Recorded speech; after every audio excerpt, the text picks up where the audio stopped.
ഇന്നത്തെ recipe 4 slice ബ്രെഡും ഒരു സവാളയും വെച്ചിട്ട് വളരെ എളുപ്പത്തിൽ സിമ്പിളായിട്ട് ഉണ്ടാക്കിയെടുക്കാൻ പറ്റിയ നല്ലൊരു 4 മണി പലഹാരത്തിൻ്റെയാണ്. ഉണ്ടാക്കിയെടുക്കാൻ നല്ല എളുപ്പമാണ്, അതുപോലെ തന്നെ നല്ല ടേസ്റ്റുമാണ് ഇത് കഴിക്കാനായിട്ട്. അപ്പോൾ എങ്ങനെയാണ് ഈ ഒരു സ്നാക്ക് തയ്യാറാക്കുന്നതെന്ന് നോക്കാം. അപ്പോൾ ഈ ഒരു സ്നാക്ക് തയ്യാറാക്കിയെടുക്കാൻ വേണ്ടിയിട്ട് ആദ്യം തന്നെ 4 സ്ലൈസ് ബ്രെഡ് എടുത്തിട്ടുണ്ട്. ഇനി ഇത് ചെറിയ പീസാക്കിയിട്ട് കട്ട് ചെയ്തിട്ട് ഒരു മിക്സിയുടെ ജാറിലിട്ടിട്ട് നന്നായിട്ടൊന്ന് പൊടിച്ചെടുക്കാം. പിന്നെ സ്നാക്സൊക്കെ ഉണ്ടാക്കിയെടുക്കുമ്പോൾ ബ്രെഡ് ക്രംസൊക്കെ ബാക്കി വന്നിട്ടുണ്ടെങ്കിൽ അത് വെച്ചിട്ടും ഇതുപോലെ ചെയ്തെടുക്കാം. അപ്പോൾ പൊടിച്ചെടുത്തിട്ടുള്ള ബ്രെഡ് ക്രംസ് ഒരു ബൗളിലേക്ക് മാറ്റിയിട്ടുണ്ട്. ഇനി ഇതിലേക്ക് കുറച്ച് കറിവേപ്പില ചെറുതായിട്ട് കട്ട് ചെയ്തിട്ട് ചേർത്ത് കൊടുക്കാം. പിന്നെ വേണ്ടത് അത്യാവശ്യം വലുപ്പത്തിലുള്ള ഒരു സവാള ചെറുതായിട്ട് ഇതുപോലെ കട്ട് ചെയ്തെടുത്തിട്ടുണ്ട്. അപ്പോൾ അതും കൂടെ ചേർത്ത് കൊടുക്കാം. ഇനി ഇതിലേക്ക് വേണ്ടത് ചെറിയൊരു കഷ്ണം ഇഞ്ചി ഇതുപോലെ ചെറുതായിട്ട് കൊത്തി അരിഞ്ഞെടുത്തിട്ടുണ്ട്. അപ്പോൾ അതും കൂടെ ചേർത്ത് കൊടുക്കാം. പിന്നെ ഒരു 3 പച്ചമുളക് കനം കുറഞ്ഞ വട്ടത്തിൽ അരിഞ്ഞെടുത്തിട്ടുണ്ട്. പിന്നെ വേണ്ടത് കുറച്ച് മല്ലിയില ചെറുതായിട്ട് കട്ട് ചെയ്തെടുത്തതും കൂടെയാണ്. ഇനി ഇതിലേക്കൊരു 3/4 ടേബിൾ സ്പൂൺ മുളക് പൊടി, പിന്നെ ഒരു 1/4 ടീസ്പൂൺ മഞ്ഞൾപ്പൊടി, പിന്നെ പാകത്തിന് ഉപ്പ്, പിന്നെ 1/4 ടേബിൾ സ്പൂൺ ഗരം മസാല കൂടെ ചേർത്തിട്ട് ഇത് നന്നായിട്ടൊന്ന് മിക്സാക്കി എടുക്കാം.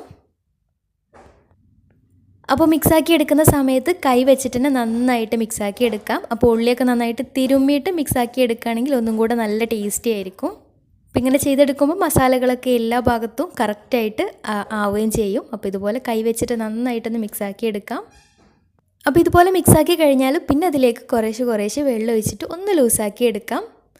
എന്നിട്ട് ഇതിലേക്ക് ഒരു 5 ടേബിൾ സ്പൂൺ കടലമാവ്, പിന്നെ 1 ടേബിൾ സ്പൂൺ അരിപ്പൊടി കൂടെ ചേർത്തിട്ട് വേണം മിക്സാക്കി എടുക്കാൻ വേണ്ടിയിട്ട്. അപ്പോൾ അരിപ്പൊടി ചേർക്കുന്നത് ഒന്ന് ക്രിസ്പി ആയിട്ട് നിൽക്കാൻ വേണ്ടിയിട്ടാണ്. ഇനി കടലമാവ് കയ്യിലില്ലെങ്കിൽ അതിന് പകരമായിട്ട് മൈദ ചേർത്ത് കൊടുത്താലും മതിയാവും. കടലമാവാണ് ഒന്നും കൂടി ടേസ്റ്റ് ഉണ്ടാവുക, മൈദയായാലും കുഴപ്പമൊന്നുമില്ല. അപ്പോൾ ഇങ്ങനെ ചെയ്തെടുക്കുന്ന സമയത്ത് വെള്ളം കുറവുണ്ടെങ്കിൽ കുറച്ച് വെള്ളം ഒഴിച്ചിട്ട് ഒന്ന് മിക്സാക്കി എടുക്കാം. അപ്പോൾ ഒരുപാട് വെള്ളം ഒഴിച്ച് ലൂസായി പോകരുത് കേട്ടോ. ഇതുപോലെ കയ്യിൽ വെച്ചിട്ടൊന്ന് ഉരുട്ടിയെടുക്കാൻ പറ്റണം. ഈ ഒരു രീതിയിൽ വേണം ഈ ഒരു മാവ് ഉണ്ടായിരിക്കാൻ. പിന്നെ കടലമാവും കൂടി പോകരുത്, ഉള്ളിയൊക്കെ പുറത്തേക്ക് കാണുന്ന രീതിയിൽ വേണം ഈ ഒരു കൂട്ടുണ്ടായിരിക്കാൻ.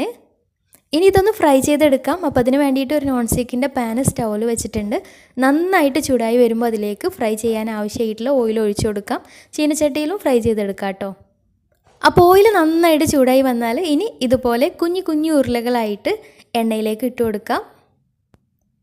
അപ്പോൾ ഇതുപോലെ ചെറിയ ഉരുളകളാക്കിയിട്ട് ഇട്ട് കൊടുക്കുമ്പോഴാണ് ഇതിന് കറക്റ്റ് ആ ഒരു ടേസ്റ്റ് ഉണ്ടാവുക. വലുതാക്കിയാലും കുഴപ്പമൊന്നുമില്ല, പക്ഷേ ഇങ്ങനെ ആകുമ്പോൾ ഒന്നും കൂടെ ടേസ്റ്റാണ്. ഇനി ഒരു ഭാഗം നന്നായിട്ട് കളറൊക്കെ മാറി നന്നായിട്ട് വെന്ത് കിട്ടിയാൽ മറിച്ചിട്ട് കൊടുക്കാം. തിരിച്ചും മറിച്ചൊക്കെ ഇട്ടിട്ട് എല്ലാ ഭാഗവും നന്നായിട്ട് കളറൊക്കെ മാറി നല്ല ബ്രൗൺ കളറായിട്ട് നന്നായിട്ട് വെന്ത് കിട്ടിയാൽ എണ്ണയിൽ നിന്ന് മാറ്റാം. അപ്പോൾ ഒരു മീഡിയം ഫ്ലെയിമിലിട്ടിട്ട് ചെയ്തെടുത്താൽ മതിയാവും. അപ്പോൾ നല്ല ടേസ്റ്റി ആയിട്ടുള്ള ബ്രെഡ് പക്കവടയാണ്. നല്ല ടേസ്റ്റാണ് കഴിക്കാനായിട്ട്. അപ്പോൾ കുറഞ്ഞ ഇൻഗ്രീഡിയൻസ് വെച്ചിട്ട് കൂടുതൽ അളവിൽ ഉണ്ടാക്കിയെടുക്കുകയും ചെയ്യാം. പിന്നെ കൂട്ടുണ്ടാക്കിയെടുക്കുന്ന സമയത്ത് വിട്ടുപോയതാണ്, കയ്യിൽ കായപ്പൊടി ഉണ്ടെങ്കിൽ ഒരു നുള്ള് കായപ്പൊടി ചേർത്ത് കൊടുക്കുക കേട്ടോ. കായപ്പൊടി ഒരു നുള്ള് ചേർക്കുകയാണെങ്കിൽ ഒന്നും കൂടെ ടേസ്റ്റി ആയിരിക്കും, പക്ഷേ കൂടി പോവരുത്. ഇനി ബാക്കിയുള്ളതും ഇതുപോലെ ഫ്രൈ ചെയ്തെടുക്കാം.